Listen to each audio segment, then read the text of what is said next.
안녕하십니까. 반갑습니다.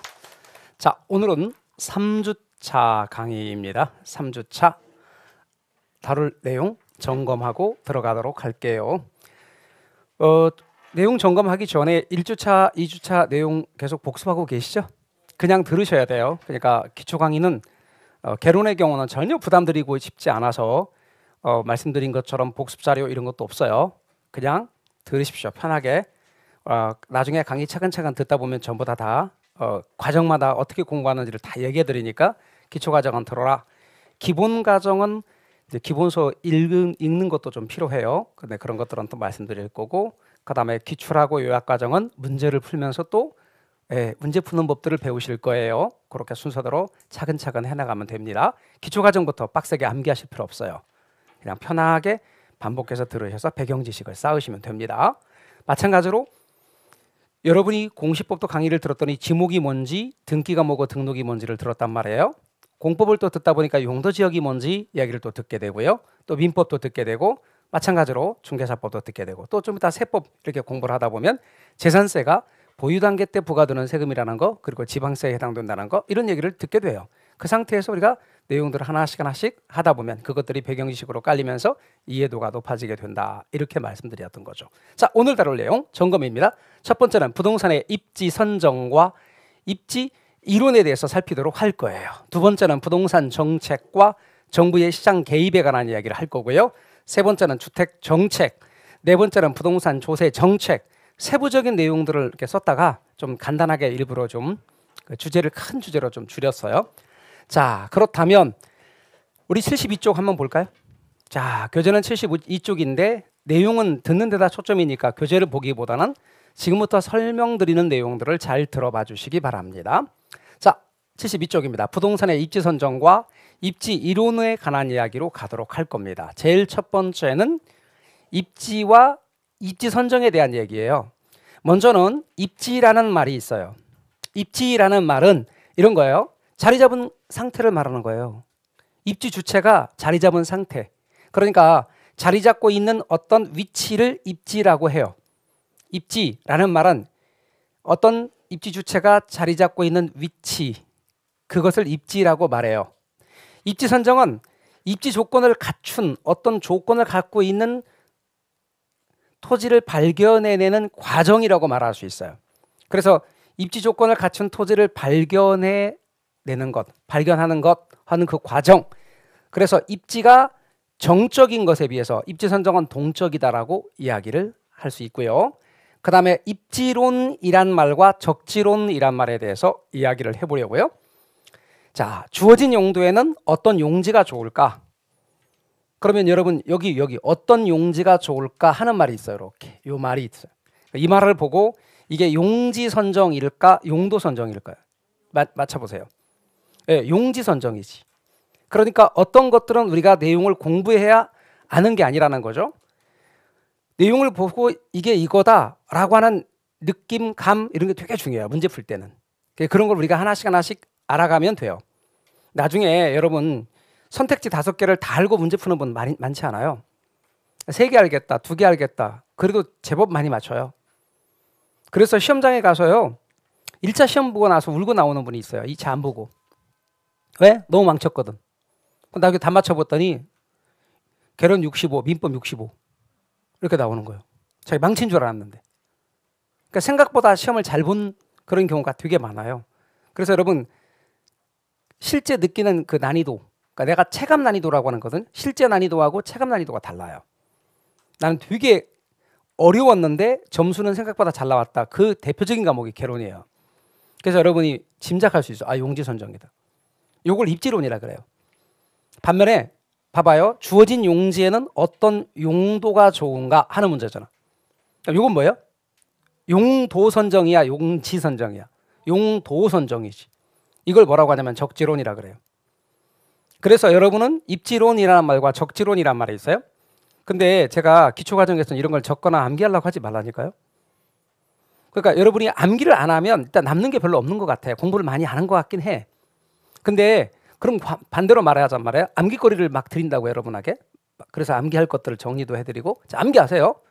자, 이렇게 이렇게 돌아오는 시험 때까지 10월 여러분이 돌아오는 10월 달에 시험 보는 날 10월 28일 날인가 시험 보거든요. 그때까지 잘 버티면 상관없는데 도망가 버려요. 다 지쳐버린다고. 사람이다 보니까 개론도 막 자료 공부 주고 민법도 막 주고 뭐 암기 자료 이거 다 암기하세요. 암기거리 막 들으면 그걸 다 받아들이면서 막 하시는 분 게 아니라 너무 버겁다 그래. 그래서 안 나와버린다니까. 그렇다고 가정방문 할 수도 없잖아요. 가정방문 이런 거 해야 되는데 가정방문 그런 거 해야 돼. 근데 그렇게 할 수 없잖아요. 그러니까 어른들이시니까 제가 이제 어른 강의하면서 느낀 게 몰랐거든 처음에. 그 시켰지 앞쪽에. 자, 해보세요. 그 뒤에 그 다음 주에 다 앞쪽에 하나 나고 다 뒤에 앉는 거야. 그 다음번에 시켰던 건 또 시켰더니 안 나와 버리는 거야. 그래서 어른 강의면 시키면 안 되는구나. 근데 이게 뇌랑들에서 젊은 친구들만 다 이렇게 모여 있는 그런 강의에서는요. 시키면 잘 막 일어나서 해요.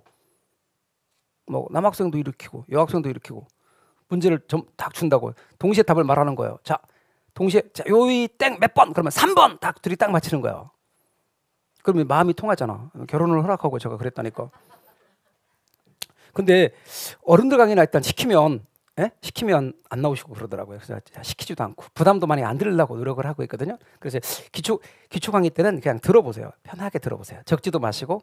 그래서 지금 암기 못해도 괜찮아. 6과목 가운데 다른 과목은 조금 남는 것 같고 공부가 좀 된 것 같은데 개론은 한 개도 남는 것도 없는 것 같아. 그래도 괜찮아. 왜? 민법에 남으면 돼. 언제든지 개론은 민법한테 양보할 준비가 돼 있거든. 세법에 남으면 돼. 그게 다 개론한테 도움되는 것들이에요.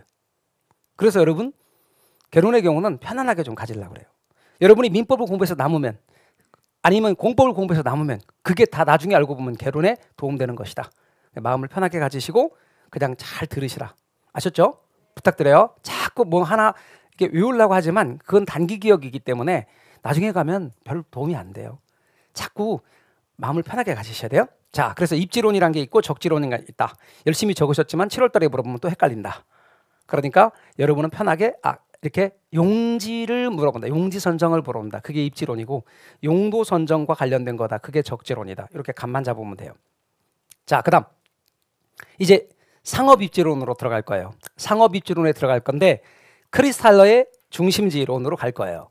그러면 지난 주차 때 제가 학자들을 이렇게 쭉 이야기하면서 니카도의 차액지대설, 마르크스의 절대지대설 이렇게 말을 하면서 또 튀넨의 위치지대설 학자들의 이름을 기억하려고 너무 애쓸 필요 없다고 그랬어요. 근데 강의에서는 일부러 여러분이 익숙해지라고 크리스탈러의 중심지론 이렇게 할 거라고. 그러니까 제가 반복해 드릴 테니까 여러분은 듣고 그렇구나 하고 이해하면 됐지 이렇게 크리스탈러의 중심지론 이렇게 외실 필요가 없어요. 자, 그럼 크리스탈러의 중심지론은 뭐냐? 이런 거예요. 재화나 서비스에 따라서 중심지가 달라요. 큰 중심지도 있고 작은 중심지도 있고 이 중심지가 계층화돼요. 그리고 서로 다른 크기의 도달 범위와 재화의 범위를 최소의 구치죠. 재화의 도달 범위와 최소의 구치, 최소의 요구 범위를 가진다고 보는 거예요.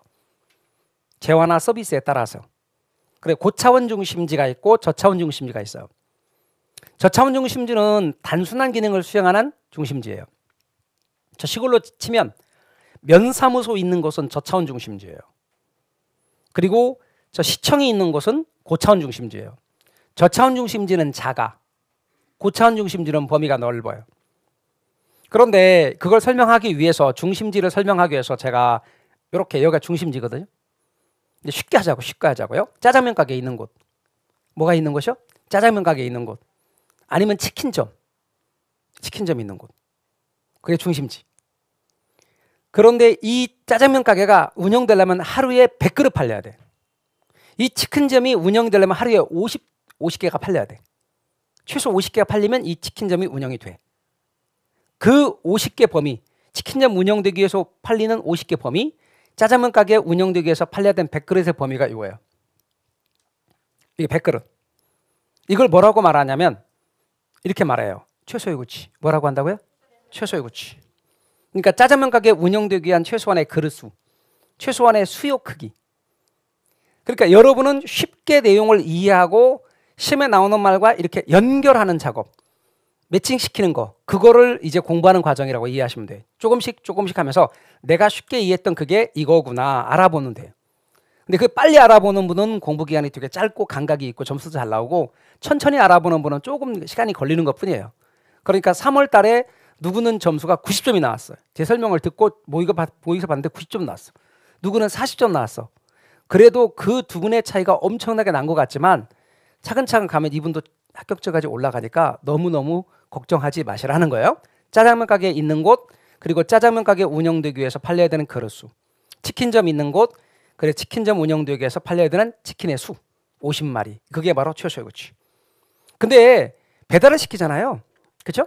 짜장면 배달 시키잖아요. 배달 가능한 거리, 배달 가능한 거리가 바로 100그릇보다는 넓어야 돼. 배달 가능한 거리 안에 100그릇이 있어야 짜장면 가게가 운영돼. 그 배달 가능한 거리를 뭐라고 말하냐면, 짜장면 배달 가능한 거리를 재화의 도달 범위. 아시겠어요? 재화의 도달 범위. 치킨 배달 가능한 거리가 뭐예요? 재화의 도달 범위. 그러니까 이 짜장면 가게가 운영이 되려면 뭐가 뭐보다 커야 되게? 네, 이 짜장면 가게가 운영되려면 짜장면 배달 가능한 거리가 짜장면 가게 운영되기 위한 그릇 수의 범위보다는 넓어야 돼. 배달 가능한 범위 안에 100그릇이 들어가 있어야 돼. 치킨 배달 가능한 거리 안에 그 치킨 50마리 범위가 들어가 있어야 이 치킨점은 운영되는 거예요. 그럼 얘를 중심으로, 이 짜장면 가게를 중심으로 이게 뭐가 형성됐다? 하나의 상권이 형성되는 거예요. 그럼 이 짜장면 가게는 계속 여기서 있을 수 있어요. 여기 계속 있을 수 있어요. 여기서 계속 있는 걸, 이런 걸 이렇게 말해요. 있어 보이게 표현하는 말, 상설시장. 뭐라고요? 상설시장. 근데 여기서 며칠, 이쪽으로 와서 여기서 며칠, 여기서 며칠, 이런 걸 정기시장. 그럼 여러분 옛날에는 며칠장 그런 거 있었어요, 없었어요? 있었지. 그럼 왜 그랬을까? 왜 그랬을까? 그거를 좀 이따 이야기할 거예요. 근데 여하튼 중요한 건 재화의 도달 범위가 최소의 가치보다 커야 된다. 이제 단어 뜻 한번 시험에 나오는 말로 살짝 짚어보기로 하고, 그러면서 이어가 봐요. 에듀윌 유료 회원만의 라이브 클래스. 두 번째 시간 보겠습니다. 이제는 이제 놀랍게 합니다. 자, 정신 차리시고 이번에 합격진도 나갑시다. 누구세요? 전 애들 교수인데요. 제가 늘 가까이 있으니까 이번엔 합격. 집에서도 학원처럼 공부하는 혜택. 오직 에듀윌 유료 회원에게만. 에듀윌. 우와, 진짜 가까이 계시네요? 그럼 자, 주요 개념입니다. 중심지는 짜장면 가게 있는 곳입니다. 그 짜장면 가게 있는 곳을 이렇게 표현해. 주변 지역에 재화 서비스를 공급하는 것, 또는 재화나 서비스를 공급하는 것. 주변 지역에 재화 서비스를 공급하는 곳이 뭐냐면 중심지예요. 그 다음에 배후지는 아까 제가 말씀드린 것처럼 짜장면 가게가 중심으로, 짜장면 가게가 있고 이 짜장면 가게를 중심으로 하나의 뭐가 형성될 수 있다? 시장. 그 시장 지역을 뭐라고 한다? 상권을 뭐라고 한다? 배후지. 그래서 여러분, 중심지의 재화 서비스 기능을 이용하는 주변 지역. 그 다음에 최소요 구치. 그럼 최소요 구치는 중심지 기능을 유지하는 데 필요한 최소한의 배후지의 범위. 아까 제가 뭐라고 말씀드렸어요? 네? 짜장면 가게 운영되기 위한 그릇수. 그게 최소요 구치. 그러면 짜장면 가게 운영되기 위한 그릇수를 뭐라고 말한다? 중심지 기능을 유지하는 데 필요한 최소한의 배후지 범위. 그러니까 여러분이 처음부터 초보자거든, 이제 공부하려고 그러는데 막 이렇게 읽어. 그럼 머릿속에 쏙쏙 들어와. 그런 일은 없다 이 말이에요. 그러니까 책 읽지 말라는 거예요. 그리고 막 복습하려고 하지 말란 말이에요. 시간이 조금 걸려요. 서두르지 마세요. 스트레스 받지 마세요. 그냥 내가 알던 게 그거라는 걸 생각하면서 읽어요. 아, 이게 무슨 뜻이다? 짜장면 가게 운영되기 위한 그릇수를 의미한다. 재화의 도달 범위는 아까 뭐라고 그랬죠? 짜장면 배달 가능한 거리. 따라서 중심지 기능이 영향을 미치는 최대한의 범위. 그래서 짜장면 배달 가능한 거리. 그렇게 이해하세요. 그러면 중심지가 유지되기 위해서는 뭐가 뭐보다 커야 되게? 재화의 도달 범위가 최소의 가치보다 커야지. 그럼 중심지는 유지된다. 그럼 만약에 여기가 짜장면 가게 있는 곳이고 이게 백그릇이고 짜장면 가게 운영되기 위한 최소한의 그릇인 최소의 구치고 요게 재화의 도달 범위 배달 가능한 거리라면 이렇게 여기 중심지는 유지될 수 있어 없어? 있죠. 중심지가 유지되니까 이게 배우지가 성립하는 거지. 하나의 상권이. 그러니까 얘는 계속 여기에 있지. 그럼 얘는 계속 여기에 있을 수 있어요. 그래서 올해도 있을 수 있고 내년에도 있을 수 있고 내후년에도 계속해서 짜장면 가게가 거기에 있을 수 있다면 이런 걸 무슨 시장이라 아까 그런다 했어요. 상설시장. 그런데 옛날에는 이렇지 않았다니까. 옛날에는 왜 그랬냐면 짜장면 가게가 여기에 있을 수가 없는 이유가 여러분 이렇게 최소의 구치가 더 범위가 넓었어. 재화의 도달 범위가 더 작았다고. 그래서 짜장면은 옛날에 짜장면은 아무 때나 먹을 수 없었어요. 졸업식 때, 생일 때 이런 때만 먹을 수 있는 거였어요. 그것도 부자들만. 그런 음식이었다고. 그리고 아시다시피 옛날에는 짜장면 배달을 오토바이가 아닌 자전거로 했다고. 혹시 아는지 모르겠지만 아니면 들고 뛰었다고. 통 들고 뛰었어요. 그렇게 배달하거나 자전거로 배달했다고. 그리고 사람들은 넓게 퍼져 살았다고요. 진짜 부자가 2층에 살았고 대부분 1층에 살았다고. 아파트는 있지도 않았고. 그래서 백그릇을 찾으려면 범위가 너무 넓어. 백그릇이. 이 집 못 먹고 이 집 가난하니까 못 먹고 이 집 가난하니까 못 먹고 이 집 먹고 백그릇이 범위가 너무 넓었어요. 그래서 그 백그릇을 자전거 타고 하더라도 백그릇의 범위를 도달할 수 없었어요. 그러니까 여기에만 시장이 계속 있을 수 없는 거예요. 여기 며칠, 그리고 이쪽으로 와서 며칠, 이쪽으로 와서 며칠 정기시장이 형성될 수밖에 없었던 거예요. 그런데 이제 사람들의 소득이 증가하는 거야. 사람들의 소득이 증가하고 집집마다 맘만 먹으면 짜장면을 다 먹을 수 있게 돼. 인구가 증가하기 시작했어요. 모여 살기 시작하고 아파트 같은 공동주택이 등장했어요. 사람들의 기호가 바뀌어서 짜장면을 좋아하게 됐어요. 배달 도구는 자전거에서 오토바이로 바뀌게 됐어요. 그러니까 재화의 도달 범위 파란색은 넓어지기 시작하고 사람들은 모여 살고 소득이 증가하면서 집집마다 다 먹을 수 있기 때문에 백그릇의 범위는 좁아지기 시작한 거예요. 그러니까 노란색의 범위는 좁아져서 이렇게 바뀌었네. 그러니까 지금은 정기시장을 찾기가 힘들고 상설시장 형태로 나타나기 시작하는 거예요. 그래서 여러분 재화의 도달 범위가 최소의 구치보다 크다. 이러면 중심지는 성립한다. 이러면 중심지가 유지되기 어렵다. 자, 감 잡으셨죠? 뭔 얘기인지. 중요한 건 이런 거예요. 내가 감을 잡았다고 그래서 그 감 잡은 걸 말로 표현하면 감 잡은 만큼 분량만큼을 말을 조리 있게 못해. 희한하거든요. 내가 이렇게 감 잡아서 무슨 얘기인지 알겠어. 그럼 말해봐. 그러면 뭐 이런 거 있잖아. 이런 거 이렇게 말을 잘 못해요. 그러니까 사실은 내가 알기는 아는 것 같은데 잘 말할 수는 없어도 그래도 걱정하지 마요. 누군가가 잘 이해했어. 그래서 설명 좀 해달라 그래서 설명하니까 뭐 그런 거 있잖아. 말은 안 돼 잘. 그래도 걱정하지 마요. 그냥 감 잡고 이해하시면 돼요. 그리고 또 반복하고. 그러면서 우리가 이해도가 30%인 게 40%, 50% 이렇게 좀씩 높아지게 돼요. 갑니다. 이제 레일리의 소매 인력 법칙. 학자 레일리 소매 인력 법칙. 여러분 레일리의 소매 인력 법칙이라고 하는 게 있는데 이 제목 딱 들으니까 소매 인력 법칙. 과학자 누구의 무슨 법칙이 생각나요? 뉴턴의 만류인력 법칙이 생각나요. 왜? 거기서 따온 거거든. 그럼 뉴턴의 만류인력 법칙이 뭐예요? 그렇게 물어보는 거죠. 자, 여러분 우리끼리니까 편하게 한번 말씀해 보세요. 뉴턴의 만류인력 법칙 하면 떠오르는 게 뭐예요? 편하게 그냥 뉴턴의 만류인력 법칙. 사과가 떨어져서 어디가 됐어? 굴러갔어? 그 다음에 자 뉴턴의 만류인력 법칙 뭐예요? 떠오르는 거 말해봐요. 편하게. 끌어다니는 거야.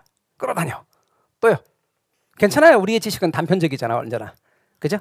단편적이고 파편적인 그냥 일부만 말해도 괜찮아. 자, 또 뭐예요? 질량의 크기가 클수록 아까 그랬잖아요. 말을 시작하면 맺기가 힘들다고. 괜찮아요. 말을 맺어봐요. 질량의 크기가 크면 클수록 끌어다니는 힘이 크다. 또요. 진짜 여러분 그래도 잘하시는 거예요. 말을. 근데 어른들한테 이렇게 만류력 법칙 물어보면 뭐 대답을 좀 이렇게 잘하시는 그쪽의 분야를 공부하신 분 빼고는 잘하시는 분들이 별로 많지는 않아요. 방금 보통 일반적인 단편적인 얘기를 많이 해요. 뭐 사과가 떨어져서 떼 끌어 다닌다 뭐 이런 정도 얘기를 하시는데요. 대부분 다 그러세요. 근데 여러분 옛날에 그 TV에 혹시 이런 거 보셨어요? 영재발굴단 이라는 프로 있던 거 아세요? 예, 거기에 이제 영재들 꼬마 영재들이 나와요. 과학 영재도 나오고 미술 영재도 나오고 체육 영재도 나오고 꼬마 아이들 나오는데 8살 먹은 과학 영재, 과학책도 많이 읽고 재밌대. 이 8살 먹은 과학 영재한테 물어보는 거예요.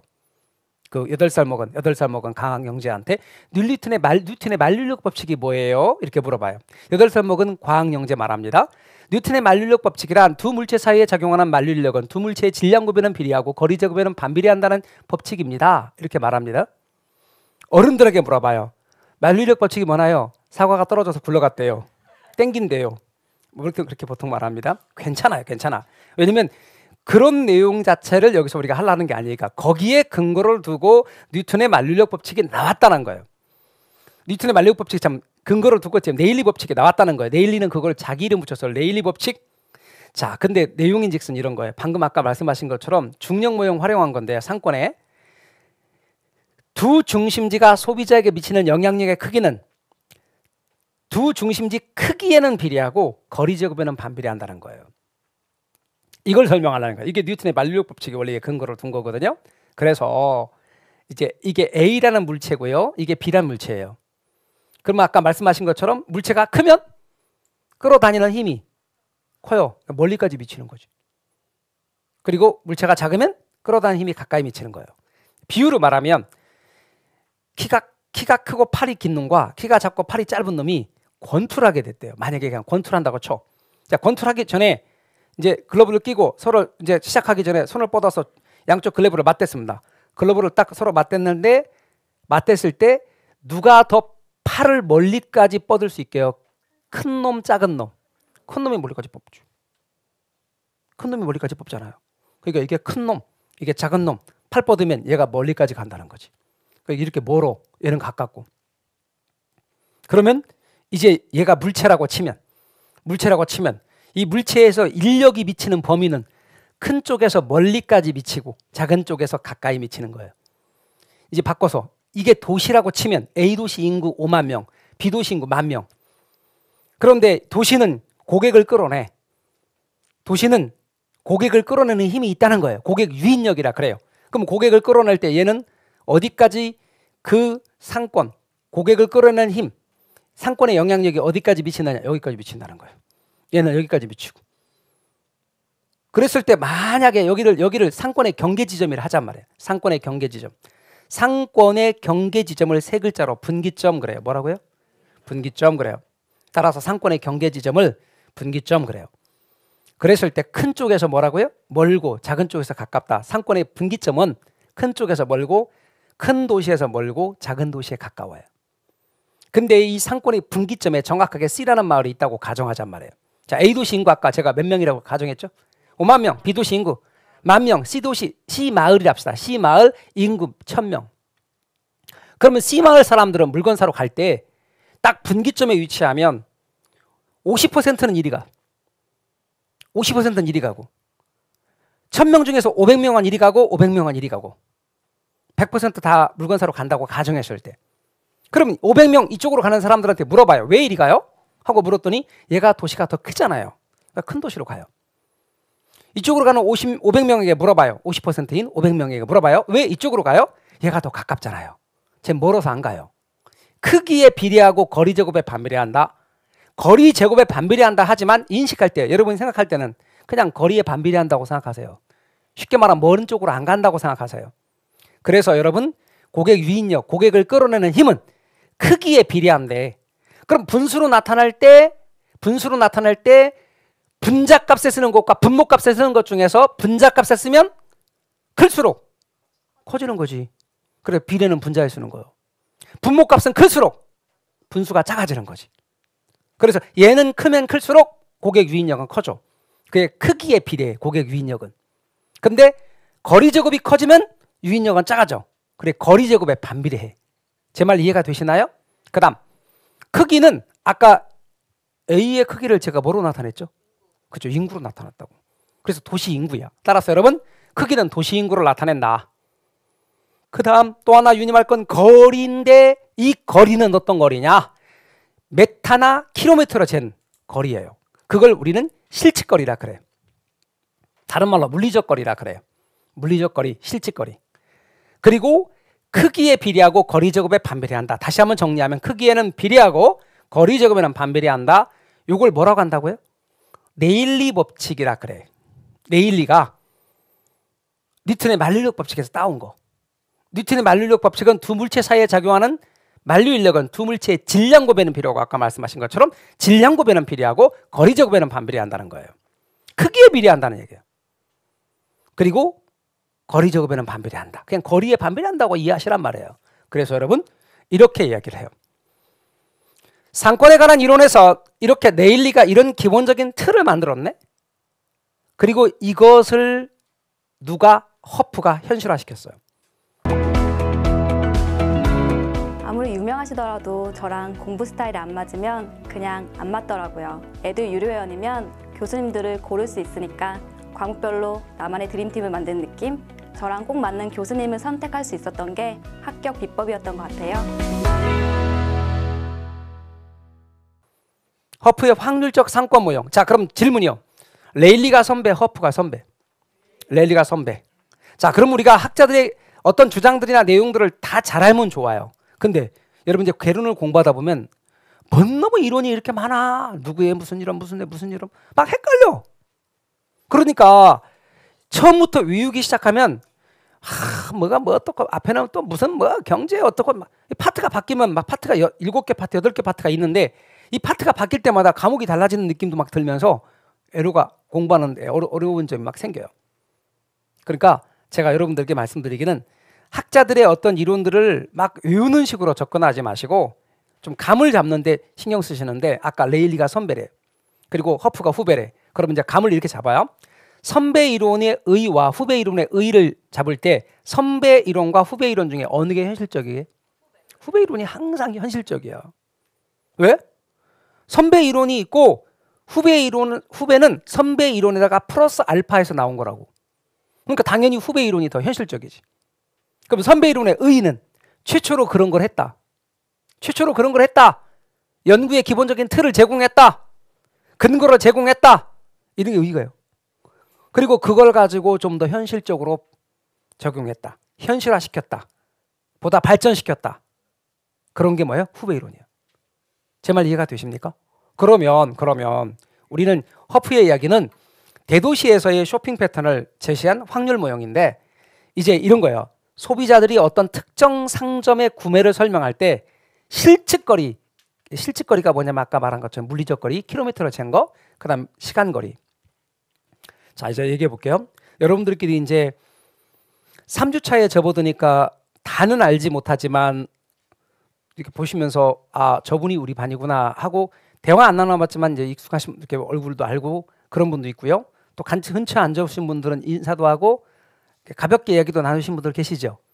그럼 이제 또 더 지나고 나면 친해져서 이제 본격적인 공부를 시작하면 우리 오전반의 경우는 뭐요 같이 이제 가셔서 식사도 하시고 그렇게 되거든요. 그럼 이제 친분이 쌓이게 되면 뭐 당연히 이름도 묻고 또 댁이 어디신지도 묻고 나이는 물론 기본이고 우리나라 사람들은 나이 묻고 그래서 기본적인 간단한 서열 정해서 형인지 동생인지 언니인지 이런 걸 딱 정하죠. 그리고 나서 또 이래 어디냐고 그래요 재택이. 그래서 학원까지 얼마나 걸려요? 오시는데 이렇게 물어봐요. 그랬더니 하는 말이 3.5km예요. 이렇게 말하는 사람 있어요 없어요? 없어요. 요즘에는 우리 집에 학원에서 우리 집하고 학원하고 거리가 3.5km에 이렇게 말하는 사람 없어요. 뭐라고 말해요? 20분 걸려요. 30분 걸려요. 이렇게 말하죠. 그러니까 요즘에서의 거리는 실측거리를 쓰지 않고 시간거리를 주로 쓴다 이 말이죠.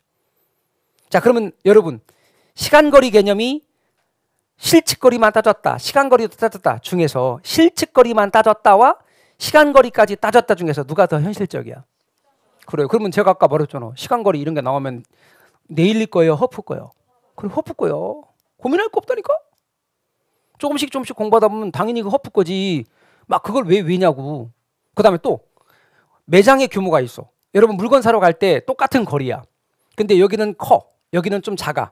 그 큰 매장과 작은 매장. 편의점을 가도 얘는 큰 거, 작은 거. CU를 갔어.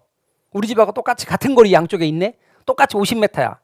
여기는 CU가 커. 여기는 작아. 이 작은 놈의 한 4배, 5배 돼. 그러면 기왕이면 큰 데로 가요? 작은 데로 가요? 예, 사람 많은 거 싫어서 작은 데로 가요? 큰 데로 간단 말이야. 큰 데로 갈 때 되게 내가 사고 싶은 게 거의 다 있고 그러는 게 가망성이 많잖아. 제 말 이해가 되십니까? 다이소 가. 근데 우리 집하고 똑같이 양쪽에 2개가 있어. 여기는 작아. 여기는 매장이 다이소 한 5개, 5배 정도 돼. 큰 매장이야. 기왕이면 어디로 가? 큰 데로 간다 이거야. 매장의 규모가 만족하고 관련이 있더라는 거죠. 그래서 매장 규모와 같은 공간 요인도 따지고 매장 규모가 클수록 그리고 거리가 가까울수록 만족도가 올라간다는 거야. 효용이. 이런 효용이란 측면도 따지게 됐다는 거죠. 그러면 이런 얘기를 다 한 거는 보다 현실적인 얘기들을 하고 있는 거잖아요. 그러면 따질 것도 없이 네일리야 허프야. 허프라니까요. 그렇게 감을 잡으면 됐지. 막 이거 읽어. 그럼 허프. 읽고 또 허프. 그리고 막 헷갈려. 네일리였던 거 허프였던 거. 그렇게 생각하지 마시고 차근차근 교통정리를 하세요. 그리고 감을 잡으세요. 그리고 나오면 박 찍으세요. 그 다음 우리는 이제 다시 네일리로 살짝 돌아갈 거예요. 네일리로. 자, 이게 A란 도시, 이게 B란 도시. A에서부터 아까 더 멀리까지 간다 그랬으니까 상권의 경계지점, 분기점은 멀어. B에 가깝고 여기 분기점. 근데 만약에 C라는 마을이 여기 있다. 100명이다. 그럼 반반 간다 그랬죠? 근데 C라는 마을이 여기 있지 않냐고. 여기 있으면 A 영향력 안에 있어요? B 영향력 안에 있어요? A 영향력 안에 있으니까 저 사람들은 어디로 가요? A로 가요. 레일리에 의하면 어디로 갑니까? A로 가요. 다 A로 가요. 100%. A로 간다는 거예요.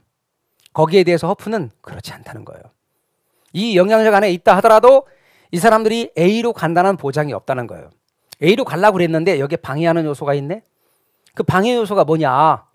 여러분 이제 학원에 등록을 해서 이렇게 오프라인에서 해요. 우리 인강으로 강의를 듣는 분도 계시지만 오프라인으로 이렇게 오셔가지고 수업을 들어요. 자, 그럼 학원에 시험 때까지 우리가 이제 정규 과정이니까 기본적인 과정이니까 꾸준히 나오실 거죠.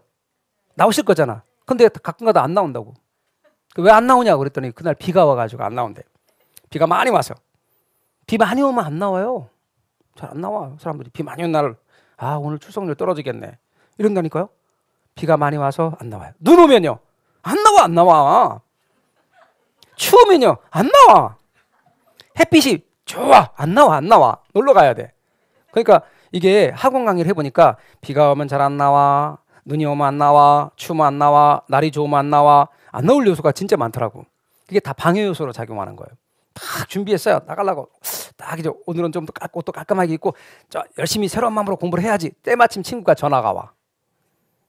야, 오늘 하루 정도 빼고 그냥 만나서 밥 맛있게 먹고 얘기도 나누자. 너무 듣기 좋은 말이야. 바라던 바야. 그 말을 든과 동시에 방향이 바뀌는 거야. 친구를 만나러 가. 이게 뭐야? 다 방해 요소예요. 여러분 여기서 여기까지 가는데 이게 교통 노선이 버스 한 번에 갔거든. 근데 그 노선이 없어졌대. 딱 하나 있는데 여기서 갈아타야 되는데 귀찮아. 이리 안 가. 이리 가요.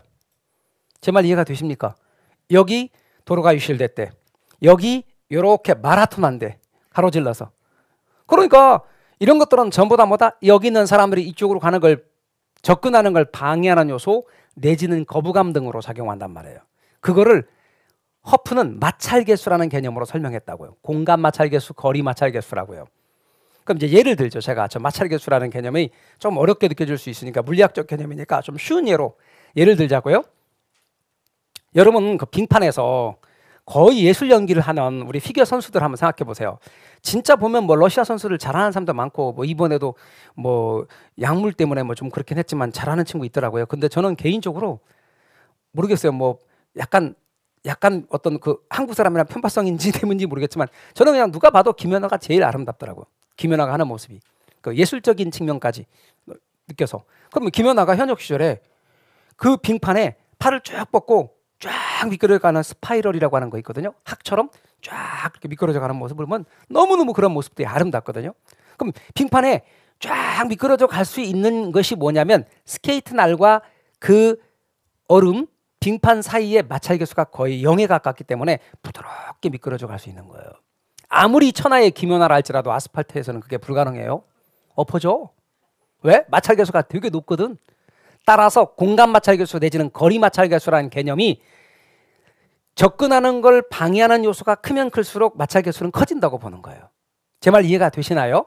그러니까 고객이 어떤 특정 점포를 이용하는 데 따른 교통 조건이나 하천 등의 방해 요소가 바로 마찰계수라는 개념으로 표현됐고, 이런 교통 조건이 안 좋으면 안 좋을수록 마찰계수는 커진다, 작아진다? 커진다. 여러분 자택 딱 나와서 1분 거리에 버스 정류장이 있고 그것 타면 이 학원 앞에 바로 떨어지면 오기가 쉬워, 어려워? 쉬워. 근데 여러분 자택에서 걸어서 15분 걸어야 되고 그리고 타서 중간에 한번 갈아타서 여기 오시면 마찰계수가 큰 거예요. 저는 우리 그때 학원 오시는데, 우리 강남 학원에 오시는데 진짜 멀리부터 오시는 분도 봤어요. 평택에서부터 오신 분들. 그러지 말라 그랬어요. 그 다음에 인천에서 오신 분. 그 다음에 곤지암에서 오시는 분. 그러니까 이 집 앞에 코앞에서 20분 걸리는 분 반성하세요. 진짜로. 진짜 대단한 분 많어. 진짜 많아요. 그리고요, 시장의 교통 조건과 쇼핑 물건의 특성에 따라서 이거 달라져요. 마찰계수는. 그 교통 조건이 나쁘면 나쁠수록 커지는 거예요. 그럼 딴 말 신경 쓰지 마요. 제가 강의 시간에 언급하지 않은 거, 이런 쇼핑 물건의 특성에 따라 이게 무슨 말인가요? 지금 신경 쓰지 마요. 여러분, 그게 전문품인지 일상용품인지 따라서 마찰계수가 달라져. 근데 그거 아직 안 했거든. 근데 간혹 가다가 보면은 제가 안 한 거를 책을 들여다보면서 심사숙고하시면서 질문을 하시는 분이 계세요. 무슨 말인지 한 개도 모르겠어요. 안 했으니까 하지 마요. 그래서 저는 개인적으로 기초서에 책도에다가 OX 넣는 거 개인적으로 지금도 반대하는 사람이고 끝까지 반대하고 싶은 사람이에요. 그러나 뭐 책의 완성도를 위해서 몇 개 좀 해달라고 출판팀에서 얘기를 하니까 마지못해 넣은 건데요. 아니 처음 공부하는데 OX 2개 중에 고르는 게 쉬운 게 아니라니까요. 온지 X인지가 어렵다니까요. 그냥 다 오라고 해주면 몰라도. 그러니까 제가 얘기가 그렇다니까요. 처음 하시면 단어나 말 뜻도 어려워. 그러니까 그런 거니까 너무너무 서둘지 말라는 거예요. 그래서 의미만 아시라는 거예요. 그 다음 여러분, 그래서 아까 뭐라고 그랬어요? 크기에는 비례하고 거리, 저 삭가처럼 생긴 게 뭐냐는 거야. 람다라고 읽지만 신경 쓰지 마세요. 이때 람다 값이 뭐냐면 마찰계수, 공간 마찰계수, 거리 마찰계수예요. 그래서 이 마찰계수라는 개념으로 설명을 하기 시작한 거죠, 허프는. 그래서 크기에 비례하고 거리 마찰계수승에 반비례한다. 레일리는 아까 크기에 비례하고 거리 제곱에 반비례한다. 허프는 크기에 비례하고 거리 마찰계수승에 반비례한다. 그리고 네일리하고 허프가 다른 점은 허프는 점포 단위로 연구했다. 크기가 점포 면적이고 거리는 실직거리에다가 시간거리를 더한 거다. 아 근데 만약에 계산 문제에서요 이렇게 나온다 합시다. 여러분 이걸 계산을 해야 될 거 아니에요. 근데 허프가 이렇게 말한 다음에 저거를 실무적으로 적용할 때, 현실에서 실무적으로 적용할 때 일본 통산성에서, 지금은 통산성 없고 경제산업성으로 명칭이 바뀌었습니다만 일본 통산성에서 저걸 실무적으로 적용할 때 저 람다 값을 2로 적용했어요. 그때부터 관행적으로 저희 2로 많이 해요. 뿐 아니라 우리 공인중개사 시험에서는 지금까지 다 2로 나왔어. 그럼 이게 2로 나오면 거리 제곱분의 크기네. 아 그럼 네일리하고 똑같아, 달라? 똑같아요. 그러면 만약에 시험에 네일리 문제가 줘졌네. 그리고 주가 문제를 읽어보니까 문제가 네일리 방식으로 풀어라 이렇게 나왔어. 근데 나는 착각해갖고 허프 방식으로 풀었어. 답이 나오게 안 나오게? 나와요. 나온다고. 허프 문제를 줘줬어. 그리고 허프 방식으로 푸세요. 근데 여러분이 네일리 방식으로 풀었어. 조건이 똑같아. 답 나오게 안 나오게? 나와요. 네일리 걸로 풀으라는데 허프 걸로 풀어도 답 나오고, 허프 걸로 풀으라 했는데 네일리 걸로 풀었는데 답 나오고. 근데 가만히 보니까 이게 네일리 거야, 허프 거야, 되게 이상해. 네일리도 아닌 것 같고 허프도 아닌 것 같고. 풀으면 답 나오게 안 나오게? 나와요. 나와. 이상하게 풀면 답 나오게 안 나오게? 나와요. 나와. 풀기만 하면 답 나와요. 대부분 나와요. 어떤 때만 안 나와요? 안 풀 때만 안 나와요. 그러니까 이 부분은 진짜 쉬운 거라는 걸 말하고 싶은 거예요. 그래서 안 틀려요. 계산 문제도 안 틀려요. 스트레스 받지 마요. 그래서 기본적인 원리만 잘 알아두시라. 누가 현실적이라고? 허프가 현실적이라고. 누가 선배라고? 레일리가 선배라고. 감만 잡으세요. 넬슨의 소매 입지 이론. 뭐라고요? 넬슨의 소매 입지 이론. 뭐라고요? 넬슨의 소매 입지 이론. 한 번만 더요. 뭐라고요? 넬슨의 소매 입지 이론. 다 했어요. 이제 끝났어. 기초 과정은 끝나셔. 요거는 할 거 없어요. 넬슨의 소매 입지 이론 했잖아. 이제 넬슨의 소매 입지 이론이에요. 넬슨은 점포가 입지하는데 점포가 입지할 조건 8가지를 제시했어요. 점포 입지 8가지 원칙. 그러니까 이런 거예요. 어떤 점포가 최대의 이익을 얻으려면 어디에 입지해야 되는가? 점포가 입지해야 되는 조건 8가지를 제시했다고.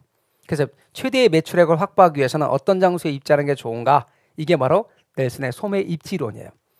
신경 쓰지 않으셔도 되고 넬슨의 소매 입지론 이렇게 한번 들어보는 걸로 좋게요.